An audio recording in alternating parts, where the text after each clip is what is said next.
So ngayong araw guys, umaga na naman at hindi gabi. Umuwi nga pala ako guys dito sa bukid, dito kila mama. Panakto nga guys, napaalis si mama at pupunta nga daw siya pangunguha nitong agihis. Kaya sinabi ko nga kay mama na ako'y sasama kasi wala rin naman akong gagawin at maiinip lang din ako dito sa bahay. Luto nga pala namin guys dito ay yung niluyahan lamang at napakasarap guys nitong higupin lalo na pag malamig ang panahon. Okay na to guys, luto na.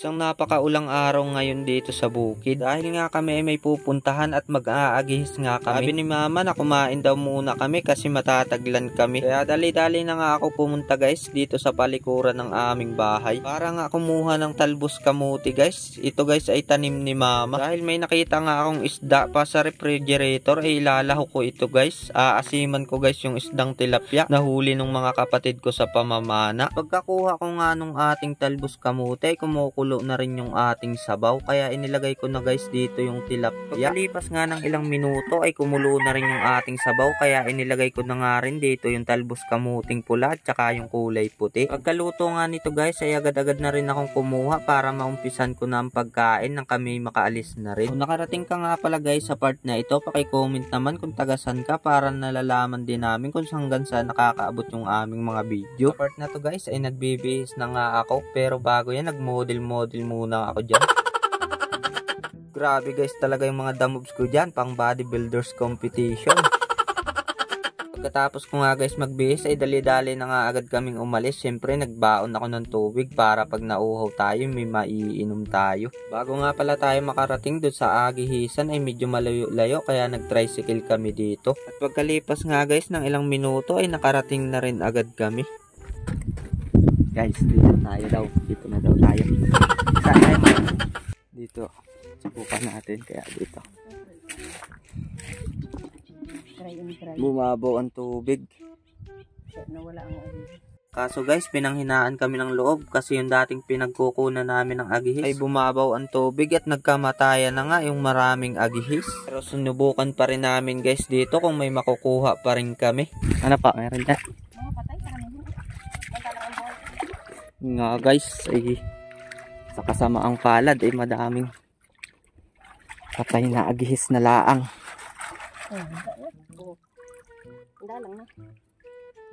Dito guys ay sinubukan ko nga mga pa dito sa gilid baka may mahuli tayong isda pero mali tayo guys sa ating mga inaakala kasi naubos na rin pala ata dito guys yung isda kasi guys bumabaw yung tubig dito dati kasi guys halos puno pa yan. Ilang pirasong agihis nga pala dito guys ang nakuha namin kaya sabi ko lumipat na lang kami ng ibang pwesto. Ganun guys ang itsura nya, sarap nitong inasiman tsaka yung luluyahan lang.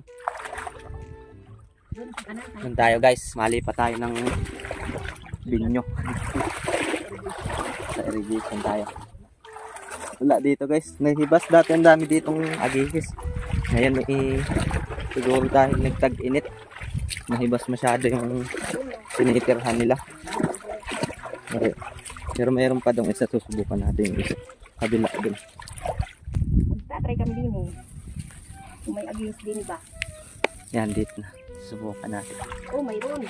Meron pa. Oo. Makapal po ang anahan.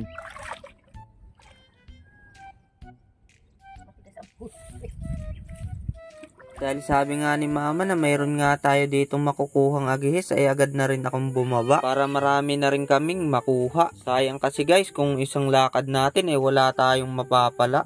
Marami daw din eh. Yeah. Sakripisyo nga lang guys talaga para makakuha ka ng mga agihis. Kailangan mo silang kalkalin dito sa putik. Okay guys, so, wow. Ganito guys, itsura nya. Dami dito guys. Sa putik kasi sila nakatira guys o kaya sa mga buhangin. Kaya dapat talaga na pagtsatsagaan mo silang linisin. Nakakalibang naman guys yung ganitong gawain dito sa bukid. Kaya madalas din akong umuwi pag wala akong duty o trabaho. Gusto ko kasi guys yung may ginagawa kaysa yung nakatambay ka lang sa bahay. parang lalo akong manghihina. Pagkalipas nga ng ilang minuto ay sabi ni mama ay magmerienda nga daw muna kami nung dala niya. Enjoy na enjoy din guys ako dito talaga sa bukid. Bukod sa tahimik, napakasarap ng simoy ng hangin. Kung ako ipapala rin guys, kung ako ay makakabili ng lupa, mas gugustuhin ko dito sa bukid kaysa sa kabayanan. Kung sa napakatahimik ng lugar ay di ka rin mawawala ng gawa. Kung gusto mong magtanim ay pwede talaga. Kasi buhay ko sa bayan ay palagi talagang bili. Wala nang nalibre. Pagkatapos ko nga magmerenda guys, itinaas ko na rin dito guys yung mga nakuha naming agihis. Kasama na dito guys yung mga nakuha din ni mama. Okay guys, yung nakuha namin. Dami.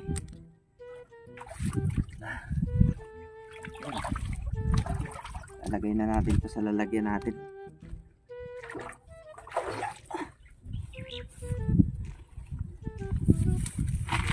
Ayun, diba oh. No na.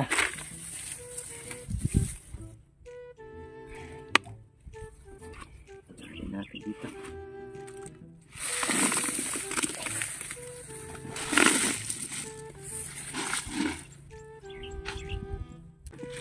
Sarap nito guys, niluyahan. Niluyahan laang natin. Pagkatapos ko nga guys itong mailagay sa ating mga lalagyan ay agad na rin kaming umuwi para malinisan na guys nga ito at mailuto na rin natin. Rating ko nga guys dito sa bahay ay agad ko na rin itong nilinisan. Nagbukod tayo guys dito ng agihis para maibigay sa ating kapitbahay. Medyo marami din naman tayo guys nakuha kaya hindi naman masama mag-share ng blessing na dumadating sa ating mga buhay. Pagkatapos ko nga guys mahugasan ng maayos ay agad ko na rin itong niluto. Tulad nga ng sinasabi ko kanina guys, ang luto lang natin dito ay ang nilulihahan laang. Panaktuhan nga dito guys ay nagugulay din dito ng gabi yung aking kapatid. Kaya sigurado guys na mapapafood trip na naman tayo mamaya. Dahil nga hindi na ako nakapagpigil guys ay humingi na nga ako ng gulay na gabi para makakain na rin. At ito nga guys, napakasarap na sabaw ng ating agihis na nilagyan ng luya. Tamang-tama ang kombinasyon. Ganito guys ang buhay dito sa bukid. Pag masipag ka, palagi ka talagang may iuulam. At pag tamad ka naman ay syempre nga. Hanggang dito na lang pala guys ang video natin for today. So, huwag niyong kalimutan mag-follow and like and share.